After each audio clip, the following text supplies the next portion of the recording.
Oke, selamat pagi semuanya. Nah, pada pagi hari ini kita akan sama-sama melanjutkan pembelajaran kita di minggu lalu ya, mengenai kerajinan.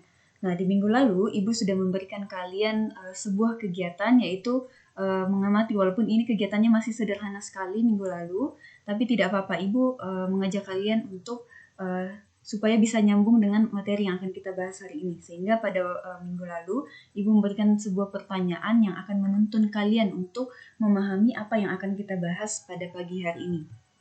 Nah, pada pagi hari ini kita akan melanjutkan materi kita mengenai pelajaran tentang kerajinan, atau yang di minggu lalu Ibu berikan judul kerajinan. Nah, kita akan belajar mengenai kerajinan atau konsep kerajinan melalui Amsal ya, Amsal pasalnya yang ke-6 ayat 6 sampai 9. Nah, mungkin anak-anak sudah sering sekali ya mendengarkan ayat ini dan bahkan terkenal, atau mungkin ada di antara kalian yang sudah menjadikan ini sebagai ayat motivasi kalian ketika kalian sudah mulai malas seperti itu ya. Nah, tetapi di sini kita akan lihat kira-kira kenapa di sini kita mau belajar dari seekor ini, semut ya, atau dari semut-semut seperti itu.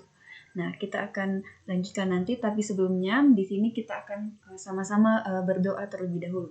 Nah, biasanya Ibu yang meminta kalian untuk berdoa masing-masing ya, tapi sekarang Ibu akan memimpin dalam doa pembuka. Oke, Ibu harapkan semuanya sudah dalam kondisi yang siap ya untuk berdoa. Mari kita sama-sama berdoa. Bapa di dalam sorga, kami mengucap syukur jika pada saat ini Tuhan masih senantiasa menuntun dan menyertai kami, sehingga pada pagi hari ini Tuhan kami bisa sama-sama belajar. Meskipun Tuhan melalui kondisi yang terbatas, tapi kami yakin dan percaya Tuhan yang senantiasa memberikan kami hikmat kebijaksanaan Tuhan, untuk kami bisa sama-sama bertanggung jawab, baik kami sebagai guru Tuhan, maupun sebagai siswa. Kiranya Tuhan yang berikan kami tanggung jawab, sikap yang mau lebih berintegritas Tuhan, untuk kami bisa melakukan setiap tanggung jawab kami dengan lebih baik dan lebih meyakini bahwa semuanya ini adalah untuk kemuliaan nama-Mu Tuhan. Bapa dalam surga, kami serahkan setiap pembelajaran kami maupun kegiatan kami pada pagi hari ini hingga selesainya nanti ke dalam tangan-Mu. Di dalam nama Tuhan Yesus kami berdoa dan mengucap syukur. Amin. Oke semuanya, nah pada saat ini Ibu sudah menampilkan juga agenda ya mengenai kegiatan. Nah, ini adalah agenda yang akan kalian lakukan hari ini. Kita sudah berdoa bersama-sama dan kemudian saatnya, walaupun sudah dimulai dari tadi ya kalian menonton video pembelajaran ini, tapi di sini juga Ibu mau mengingatkan bahwa kalian melakukan kegiatan atau apapun yang Ibu instruksikan melalui video pembelajaran yang kalian tonton ini ya. Jadi Ibu akan mengingatkan terus mengenai hal ini. Kemudian setelah selesai melakukan kegiatan ini, kalian akan mengisi form seperti biasa ya, sebagai presensi kalian. Dan Ibu ingatkan ya, Ibu tegaskan sekali lagi, usahakan kalian melakukan kegiatan pembelajaran hari ini dengan lebih bertanggung jawab seperti yang Ibu sudah sampaikan minggu lalu ya. Walaupun gurumu tidak melihat, tidak ada orang tuamu mengawasi di rumahmu masing-masing, ingat pesan Ibu minggu lalu, lakukan semuanya dengan bertanggung jawab. Ya, kenapa seperti itu? Karena ada masanya nanti ya, kamu mungkin akan mengalami masalah, kamu sulit paham. Ya mungkin Ibu akan tanyakan kepada kamu, pada saat Ibu berikan kamu waktu untuk belajar, kamu sudah menggunakannya dengan bertanggung jawab tidak? Ya, sehingga kamu menyampaikan bahwa saya tidak mengerti ya ketika diajari oleh Ibu Dian misalnya ya. Atau mungkin pada saat pembelajaran kamu sudah menggunakannya dengan baik. Misalnya nih, pada saat Ibu berikan kamu waktu untuk belajar di mata pelajaran BS, ya kan setiap mata pelajaran itu sudah memberikan waktu-waktu tertentu ya, kegiatannya seperti ini, atau mungkin kalian akan diberikan tugas, jadi semuanya itu sudah dibagi waktunya. Nah, pada saat diberikan waktu seperti ini, apakah kamu sudah melakukannya dengan baik selama ini? Nah, itu yang akan Ibu tekankan. Jadi Ibu harap kamu bertanggung jawab dulu, lakukan bagianmu. Nanti jika pada saat kamu tidak mampu mungkin memahami beberapa hal, nah itu baru kamu bertanya kepada Ibu dan kemudian minta tolong, Bu, saya kok dari dulu sudah dijelaskan berulang-ulang mengenai topik ini tapi saya tidak mengerti. Nah itu baru kamu bisa komplain ya. Tetapi kalau misalnya case-nya kamu sudah diberikan waktu ya untuk belajar tapi kamu menggunakannya untuk mabar, pergi jalan-jalan dan sebagainya, nah itu beda lagi ya. Jadi Ibu ingatkan kalian semua melakukan kegiatan pembelajaran ini dengan lebih bertanggung jawab ya. Kamu lakukan bagianmu dulu, sisanya nanti kalau misalnya kamu memang sudah benar-benar tidak mengerti, tanyakan lagi ke Ibu ya.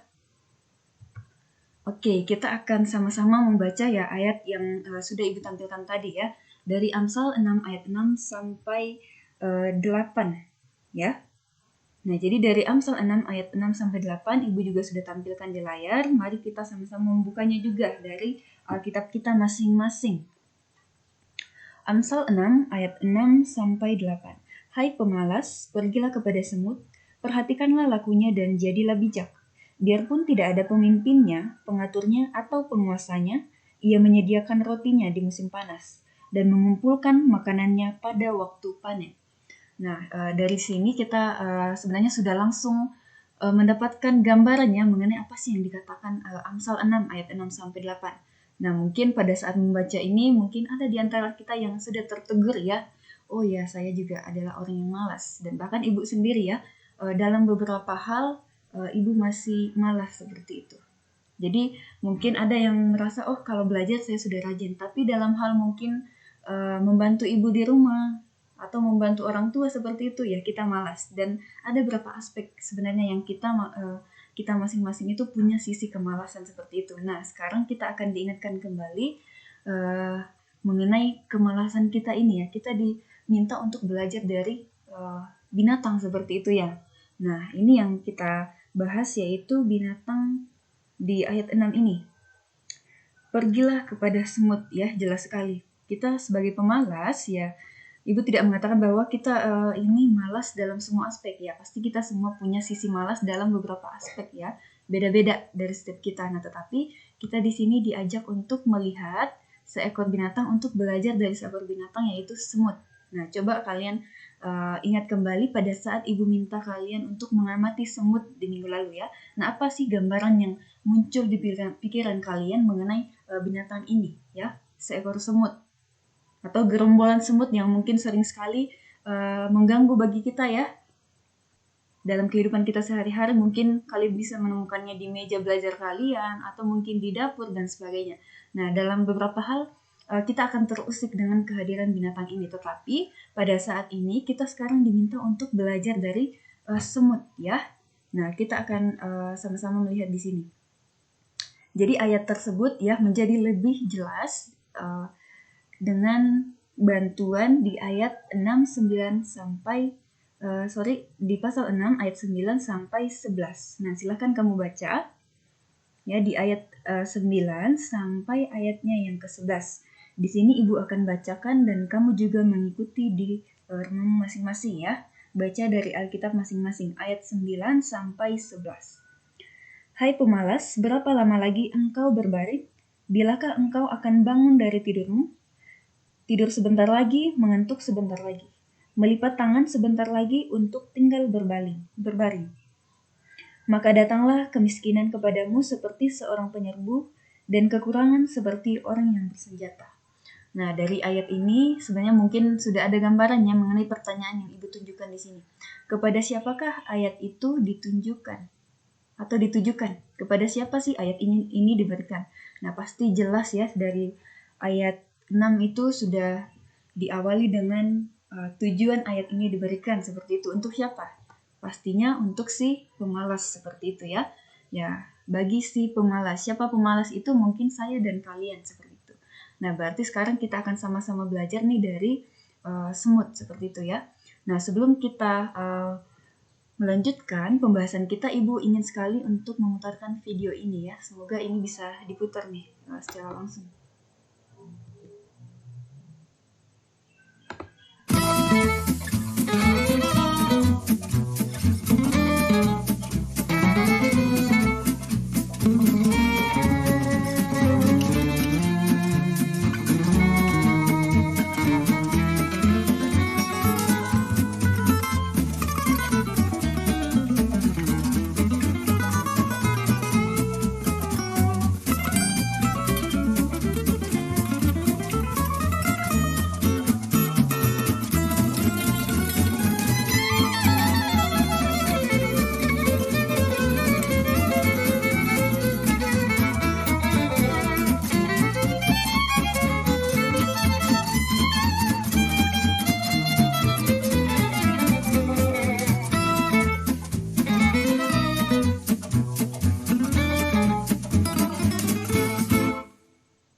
Oke, nah jadi dari video ini sebenarnya Ibu mau menunjukkan bahwa kita bisa melihat bagaimana kegiatan dari semut ini ya, atau mungkin yang biasa kalian lihat di sekeliling kalian seperti itu ya, dari hasil pengamatan kalian selama ini mengenai semut seperti itu.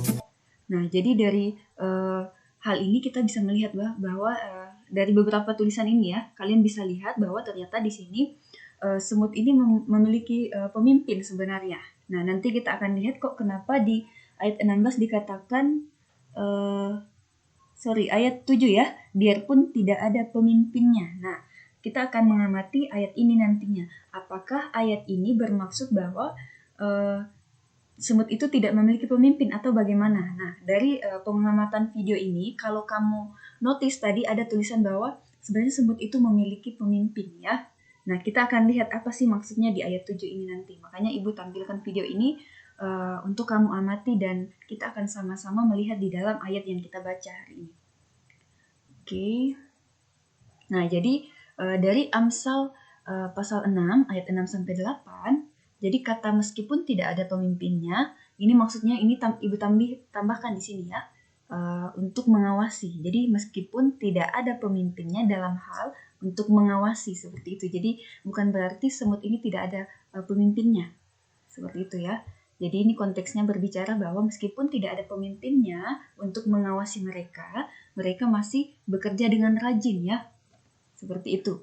Walaupun tidak diawasi.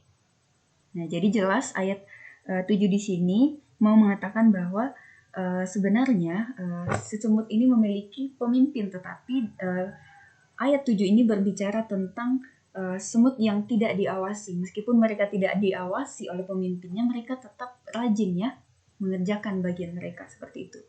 Nah, jadi mereka ini rajin, seperti ada motivator atau motivasi di dalam diri mereka ya, dalam diri tiap semut untuk menemukan makanan ya, kemudian mengangkut ke sarangnya, atau dalam hal mereka menyediakan makanan seperti itu. Makanya di ayat kita ini dikatakan ia menyediakan rotinya di musim panas dan mengumpulkan makanannya pada waktu panen, seperti itu ya.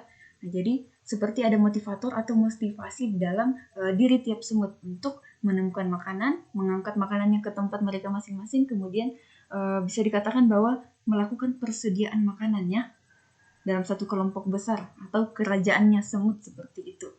Nah, kemudian apalagi yang akan kita perhatikan dari semut ini?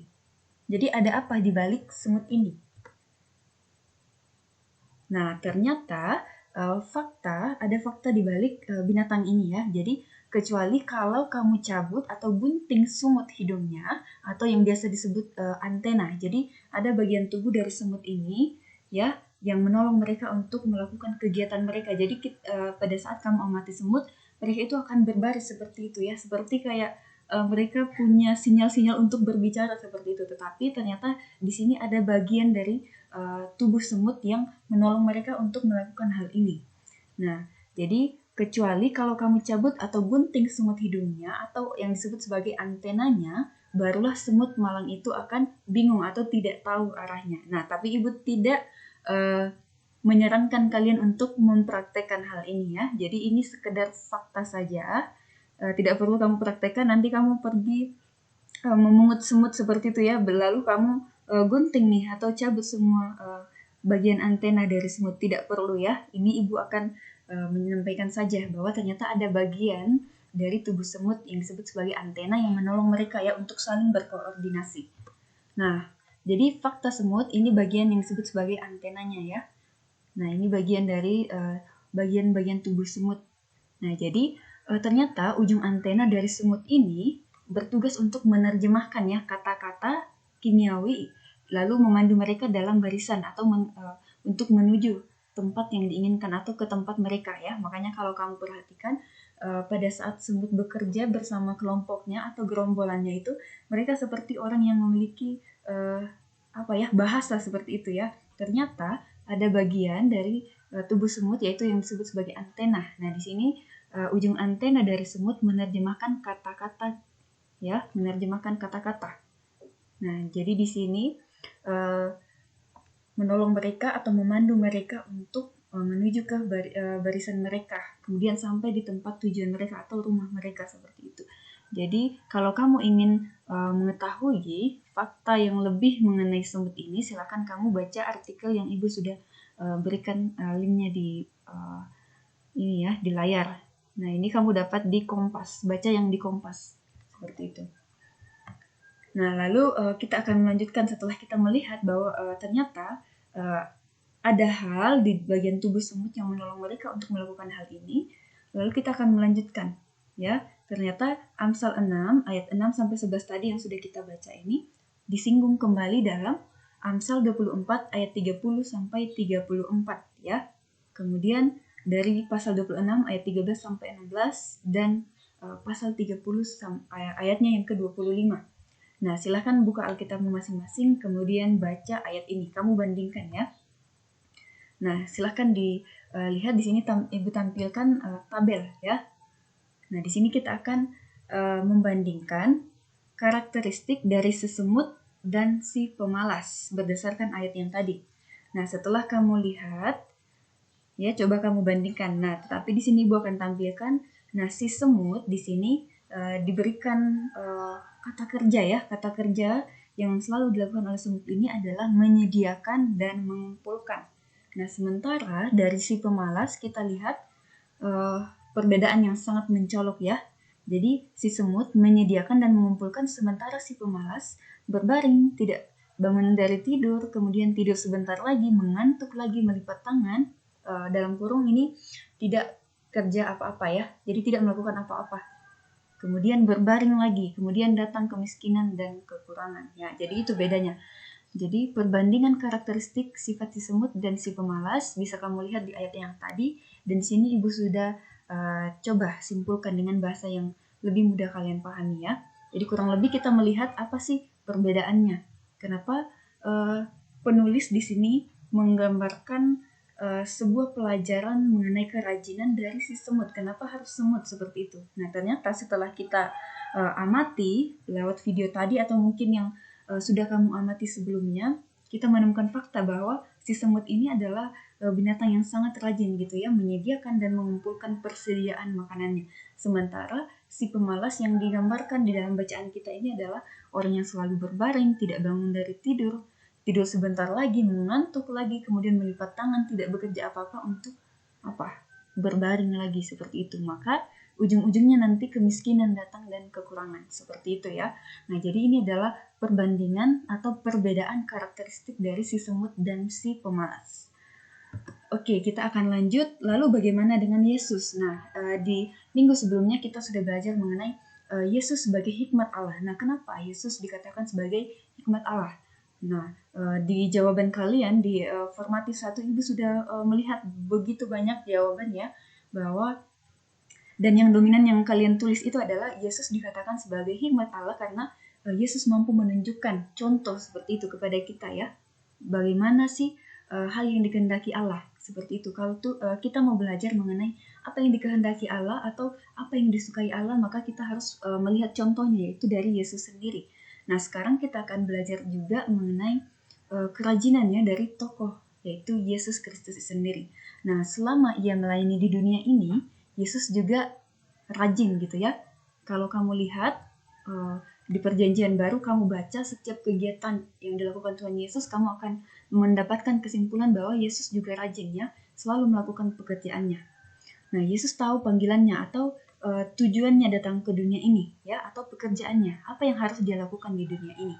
Nah, kita akan melihat di sini bahwa Yesus tahu panggilan hidupnya, dia tahu pekerjaannya apa, dia tahu apa yang harus dia lakukan di dunia ini.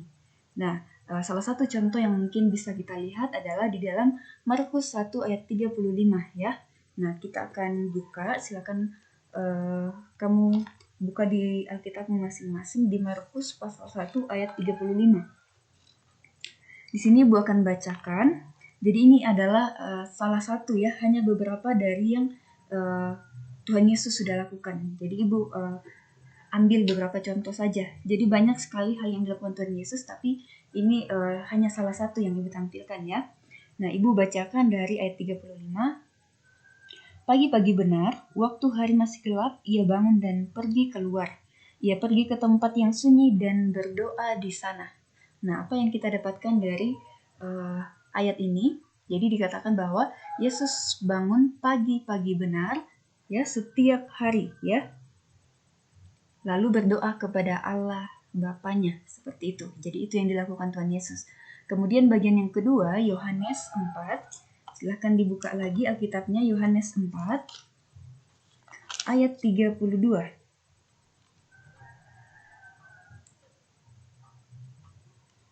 Ayatnya yang ke-32, akan tetapi ia berkata kepada mereka, padaku ada makanan yang tidak kamu kenal. Nah, ini sebenarnya berbicara mengenai percakapan dengan perempuan Samaria pada waktu itu ya. Nah, silahkan nanti kamu baca mungkin di ayat-ayat sebelumnya supaya kamu bisa nyambung ya. Tetapi di sini kita akan mengambil suatu kesimpulan bahwa ketika lapar dan haus ya, ini Ibu kasih tanda kurung, itu perlu kamu perhatikan ya. Jadi kamu baca baik-baik setiap hal yang Ibu tampilkan di PPT supaya nanti kamu tidak salah mengerti ya atau salah menafsirkan bacaan kita. Nah, jadi ketika lapar dan haus dan sedang duduk di sumur dekat Samaria, malah memberitakan Injil kepada perempuan Samaria seperti itu. Nah, ini kan konteksnya memang berbicara mengenai percakapan Yesus dengan perempuan Samaria. Nah, konteksnya waktu itu Tuhan Yesus lapar dan haus ya.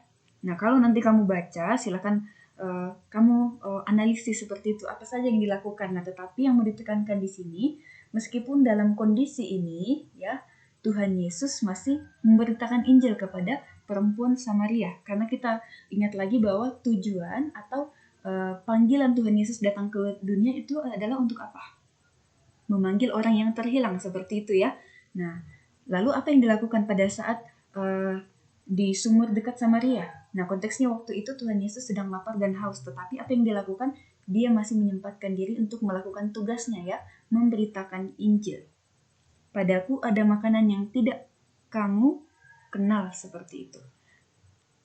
Nah, ini hanya salah satu dari kegiatan atau bukti bahwa Tuhan Yesus itu rajin melakukan pekerjaannya atau tujuannya. Karena dia tahu bahwa tujuannya datang ke bumi ini adalah untuk ini. Makanya dia melakukannya meskipun dalam kondisi yang seperti ini. Oke, kita akan lanjut. Kita juga melihat ya bahwa Allah sendiri tetap terus rajin. Nah, bukti kerajinan Allah ini bisa kita lihat dari pemeliharaannya terhadap kita umatnya seperti itu ya. Atau yang biasa kita sebut sebagai providensia Allah. Nah, nanti jika kamu menemukan kata ini, mungkin kamu mendengarkan khotbah atau mungkin baca dalam suatu artikel atau buku mengenai providensia, tidak perlu bingung, ini berbicara tentang pemeliharaan Allah seperti itu ya. Nah, jadi kita juga melihat bagaimana Allah kita itu sendiri adalah Allah yang rajin lewat apa? Providensianya terhadap kita ciptaannya atau pemeliharaannya. Nah, kamu bisa melihat ya dari kamu kecil, ya bahkan mungkin kamu dalam kandungan hingga sekarang, kalau kamu renungkan kembali bagaimana pemeliharaan Allah terhadap kamu. Kamu akan melihat bahwa oh iya, Tuhan Yesus juga terus melakukan bagiannya. Allah terus melakukan bagiannya dalam hidup saya. Dalam hal ini kita bisa melihat bahwa rajin ya, Allah itu rajin melakukan bagiannya. Nah, sekarang kita akan coba melihat lagi. Apalagi yang bisa kamu tulis tentang kerajinan Yesus dari ayat-ayat berikut. Nah, ini Ibu sudah tampilkan ayat, ini sebagai tugas kalian masing-masing ya. Ini adalah tugas yang harus kamu lakukan hari ini ya. Kamu membaca ayat-ayat ini, lalu di sini Ibu sudah berikan keterangan, lingkari 2-3 ayat untuk kamu komentari mengenai kerajinan Yesus. Nah, komentarnya seperti apa? Kamu bisa melakukannya seperti yang Ibu tunjukkan tadi di sini ya. Misalnya nih, kamu pilih Markus, ini contoh ya, Markus 1 ayat 35. Nah, kamu silakan komentari, berikan komentar, oh pada ayat ini Tuhan Yesus melakukan ini.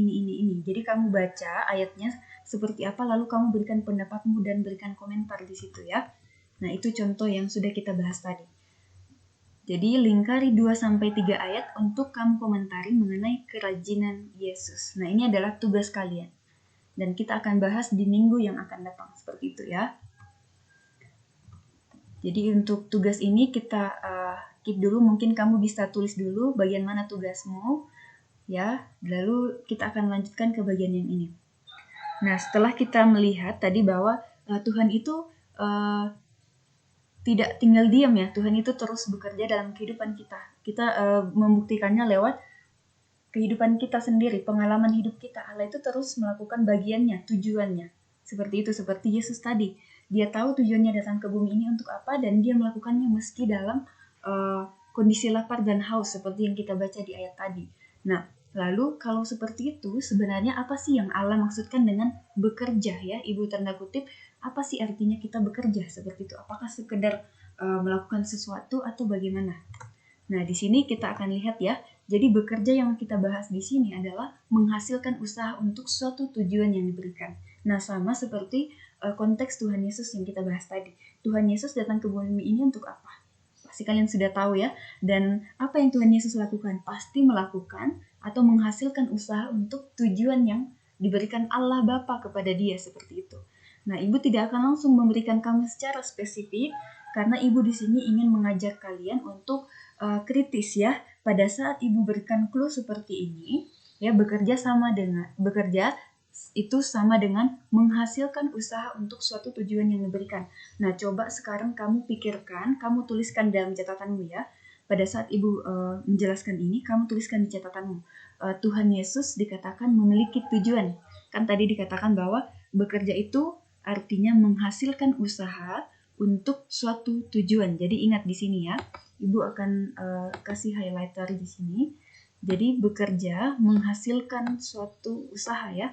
Ada usaha untuk apa? Tujuan. Nah, kita tahu bahwa Tuhan Yesus memiliki tujuan dia datang ke bumi ini. Nah, coba kamu tuliskan tujuan Tuhan Yesus datang ke bumi ini, kamu tuliskan di catatanmu masing-masing, lalu kamu analisis ya. Mungkin tidak perlu kamu langsung baca, tinggal kamu ingat saja usaha apa yang sudah dilakukan Tuhan Yesus semasa hidupnya. Lalu kamu bandingkan, oh Tuhan Yesus bekerja tidak? Dia rajin tidak? Nah, dari hal ini kamu bisa menyimpulkan bahwa Tuhan Yesus itu benar-benar rajin atau tidak ya. Ingat, Tuhan Yesus punya tujuan datang ke bumi. Nah, itu yang akan kamu tuliskan di dalam catatanmu. Kemudian silahkan kamu ingat kembali. Kemudian kamu analisis apa saja usaha yang dilakukan Tuhan Yesus untuk mencapai tujuannya datang ke bumi. Dan itu yang kita sebutkan sebagai bekerja. Seperti itu ya. Nah, untuk kalian sekarang, mungkin bisa kamu sesuaikan dengan konteksnya kalian sekarang ya, bekerja. Dalam hal ini mungkin belajar seperti itu. Tujuan kalian sebagai pelajar untuk apa sih? Usaha apa yang sudah kamu lakukan? Nah, pada saat kamu tidak melakukan usaha untuk mencapai tujuanmu ini, maka di sini kita bisa mengambil kesimpulan, atau mungkin kamu bisa langsung memahami ya, mengkaitkan dengan pembahasan kita ya mengenai kemalasan. Nah, silahkan kamu amati. Ibu tidak akan secara gamblang menyebutkan satu-satu apa yang dimaksudkan di sini, tetapi Ibu mau mengajak kamu untuk berpikir. Jadi pada saat Ibu mungkin jelaskan garis besarnya, kamu bisa langsung memahami gitu ya, mengkaitkannya dengan dirimu sendiri. Seperti itu. Nah, kita akan lanjut. Silahkan kamu baca ya ayat-ayat yang Ibu tunjukkan di sini. Yohanes 9 ayatnya yang keempat. Yohanes 9 ayat 4, di sini dikatakan bahwa kita harus mengerjakan pekerjaan Dia yang mengutus aku selama masih siang akan datang malam, di mana tidak ada seorang pun yang dapat bekerja. Nah, jadi ingat tadi bahwa bekerja adalah menghasilkan usaha untuk suatu tujuan yang diberikan. Nah, di sini kita diberikan ayat lagi mengenai bekerja seperti itu. Kita diberikan suatu ayat, dan silakan kamu baca setiap ayat yang sudah ada di kolom ini. Contohnya tadi di ayat ini, Yohanes 9 ayat 4 ya. Kita harus mengerjakan pekerjaan Dia yang mengutus aku selama masih siang. Akan datang malam di mana tidak ada seorang pun yang dapat bekerja. Nah, kita lihat kira-kira ayat ini mau berbicara tentang apa. Nah, diminta untuk ini, mengerjakan pekerjaan yang Tuhan suruh kepada kita. Jadi Tuhan sudah memberikan pekerjaan kepada kita. Nah, apa itu? Silakan kamu baca dan amati ayatnya. Jadi kita diminta untuk mengerjakan pekerjaan yang Tuhan sudah suruh kepada kita, yang sudah diberikan kepada kita. Nah, sekarang kita lihat lagi dari Filipi 2 ayat yang ke-12. Silakan dibuka Alkitabnya masing-masing. Filipi pasal 2 ayatnya yang ke-12. Hai saudara-saudaraku yang kekasih, kamu senantiasa taat, karena itu tetaplah kerjakan keselamatanmu dengan takut dan gentar. Bukan saja seperti waktu aku masih hadir, Tetapi terlebih pula sekarang waktu aku tidak hadir. Nah, apa yang akan kita lihat di sini? Nah, kita diminta untuk lanjutkan mengerjakan keselamatanmu ya setelah percaya kepada Yesus dengan cara apa? Hidup dalam pengudusan. Tetap lakukan bagianmu ya, hidup kudus. Pada saat kamu sudah tahu bahwa oh ini tidak boleh saya lakukan, berarti kamu tetap menjaga kekudusanmu ya. Kalau kamu misalnya kamu sadar bahwa oh ini adalah hal yang tidak boleh saya lakukan, saya harus hidup kudus dan kamu menjaga itu, maka itu yang dimaksudkan di sini ya. Lanjutkan mengerjakan keselamatanmu. Kemudian 1 Tesalonika pasal 4 ya, 1 Tesalonika pasal 4. Silakan diperhatikan masing-masing. 1 Tesalonika pasalnya yang keempat, ayatnya yang ke-11. Dan anggaplah sebagai suatu kehormatan untuk hidup tenang, untuk mengurus persoalan-persoalan sendiri, dan bekerja dengan tangan seperti yang telah kami pesankan kepadamu. Apa yang dimaksudkan ayat ini? Bekerja dengan tanganmu, ya. Itu artinya kemampuan-kemampuan yang Tuhan berikan kepadamu. Ya, kita bekerja sesuai dengan kemampuan yang sudah Tuhan berikan kepada kita. Bukannya kita mendiamkan talenta kita seperti itu, atau apa yang Tuhan sudah anugerahkan kepada kita. Kita lanjut 2 Tesalonika 3. Ya, kita lanjut ke 2 Tesalonika 3 ayatnya yang ke-10. Sebab juga waktu kami berada di antara kamu, kami memberi peringatan ini kepadamu. Jika seorang tidak mau bekerja, janganlah ia makan, ya. Orang yang menolak untuk bekerja jangan makan. Nanti kamu analisis lagi ya, Ibu akan berikan saja gambaran besarnya seperti ini. Kemudian 2 Timotius 3 ayat 17. 2 Timotius 3 ayatnya yang ke-13.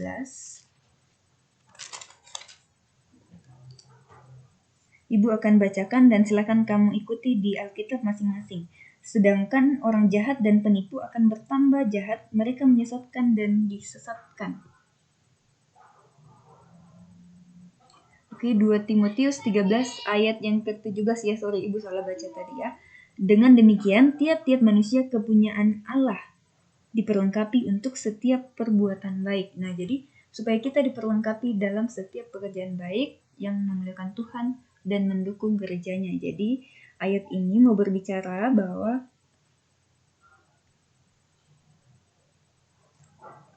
coba kamu perhatikan di ayat yang ke-16 dan Ibu harapkan ini dibaca satu keseluruhan ya. Karena kalau misalnya kita langsung di ayat 7 yang langsung mengatakan dengan demikiannya yang mana maksudnya? Itu maksudnya kamu baca dulu bagian-bagian yang sebelumnya ya, sebelum ayat ini. Silakan dianalisis di situ. Tetapi engkau telah mengikuti ajaranku, cara hidupku, pendirianku, imanku, kesabaranku, kasihku, dan ketekunanku. Engkau telah ikut menderita penganiayaan dan sengsara seperti yang telah kuderita di Antioquia dan di Ikonium dan di Listra. Semua penganiayaan itu kuderita dan Tuhan telah melepaskan aku daripadanya. Memang setiap orang yang mau hidup beribadah di dalam Kristus Yesus akan menderita aniaya dan seterusnya ya. Nah, jadi dari ayat ini mau berbicara tentang bagaimana seorang percaya itu harus terus bekerja ya. Memang dalam melakukan pekerjaannya sebagai orang percaya. Nah, tujuannya di sini adalah ikut menderita seperti apa? Kristus, seperti itu ya. Seperti yang dialami oleh penulis. Nah, siapa penulis dari kitab Timotius ini? Silahkan kamu lihat nanti ya. Sudah jelas sekali di pasal yang pertama itu sudah ada salam. Oke, kita lanjut Ibrani 6 ayatnya yang ke-10. Ya, di situ dikatakan Tuhan tidak akan melupakan hasil pekerjaanmu atau apa yang kamu lakukan untuknya. Nah, ini silakan kamu baca lagi ayatnya lalu kamu analisis nantinya ya. Oke, jadi demikian yang bisa Ibu jelaskan untuk hari ini mengenai kerajinan, konsep mengenai kerajinan, dan Ibu harap setelah Ibu berikan gambaran besar mengenai hal ini dan setelah kamu lakukan kegiatan yang Ibu tugaskan tadi, semoga itu bisa menolong kalian untuk lebih memahami ya konteks si pemalas, kemudian kenapa kita harus belajar kepada semut, kemudian apa sih artinya bekerja, kenapa saya dikatakan malas. Nah, jadi tadi kan dikatakan bahwa kita bekerja itu berarti kalau orang rajin itu pastinya bekerja seperti itu ya. Nah, lalu apa artinya bekerja? Bekerja di sini adalah menghasilkan usaha untuk suatu tujuan yang diberikan. Nah, kamu sekarang punya tujuan, punya misi. Nah, sekarang kamu bisa mengatakan bahwa kamu malas jika kamu tidak pernah menghasilkan usaha untuk tujuanmu ya, seperti itu. Oke, demikian yang bisa Ibu jelaskan pada saat ini. Ibu akan mengingatkan bahwa jangan lupa mengisi form, batasnya adalah siang ini pukul 12.00. Oke, demikian pembelajaran kita hari ini. Jika ada yang ingin ditanyakan, silahkan chat Ibu via WA di nomor ini. Terima kasih semuanya, Tuhan Yesus memberkati.